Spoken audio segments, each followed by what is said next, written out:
اكو مخططات من الخارج تريد قسم العراق، وحروب. يمكن أنا هسه مواليد 74، يعني بدأت من الثمانين لحد الآن حروب العراق. وجو اكو يعني تقسيم يريدوا يخربون العراق بنوب يخربون. وضع العراق تعبان، وجو اليبشين وحرروا ورحنا على الهول واستقبلونا. يعني لو اليبش احنا تعبانين بنوب تعبانين.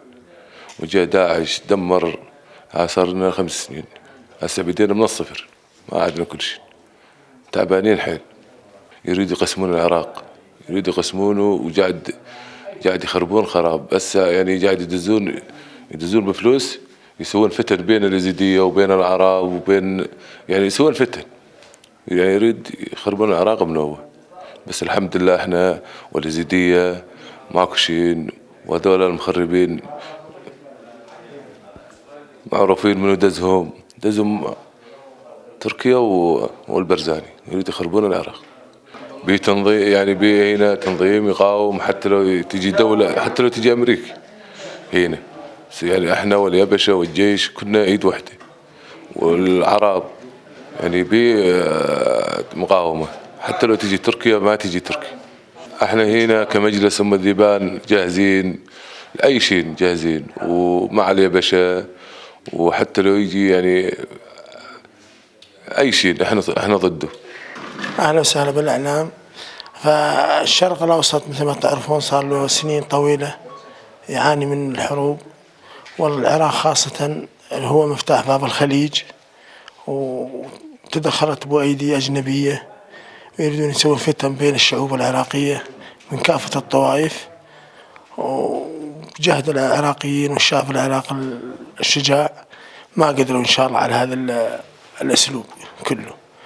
وإن شاء الله أن نبقى يدا واحدة من كافة طوائف العراق، ماكو تفرقة بين هذا وهذا وهذا.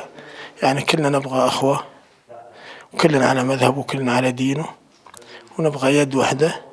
وإن شاء الله يبقى العراق عزيز وحر. وإن شاء الله أن العراقيين دائما يبغون أهل الأخوة وأهل الشجاعة. والحروب هذه دمار للشعب، وتدخلت أيدي أجنبية من كل الاتجاهات لتخريب العراق، وإن شاء الله ما يقدرون على هذه المشاكل.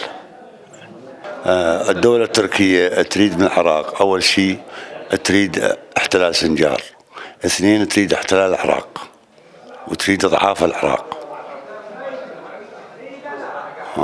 وتريد تحتل الدول العربية، سوريا وليبيا، وتريد تهيمن على الدول العربية، وخاصة العراق وسنجار تريد تحتله. فحنا إن شاء الله بعون الله وبعونكم ما نخليهم ونكافحهم ونحاربهم بإذن الله. وإن شاء الله الدول كلها معانا، لأنه حنا على حق، واللي على حق ما حيتعدى عليه. وإن شاء الله ما يتعدون علينا ولا يتعدوا علينا، كل الدول معانا، لأنه احنا ناس على حق. وشردوا منا بالعراق، وشردوا من سنجار، وشردوا من سوريا، وشردوا من ليبيا. هذولا ناس يبون يحتلوننا. وإن شاء الله إنه الدول، ونطالب الدول العظمى إنه تدخل بهذه الأمور وترفض كل شيء يعملونه تركيا. وتركيا دولة إرهابية، تركيا دولة إرهابية، وزاعت ترهب الدول، وزاعت تغذي تركيا، زاعت تغذي الإرهاب ضد العراق، ضد سوريا، وضد ليبيا، وبكل مكان.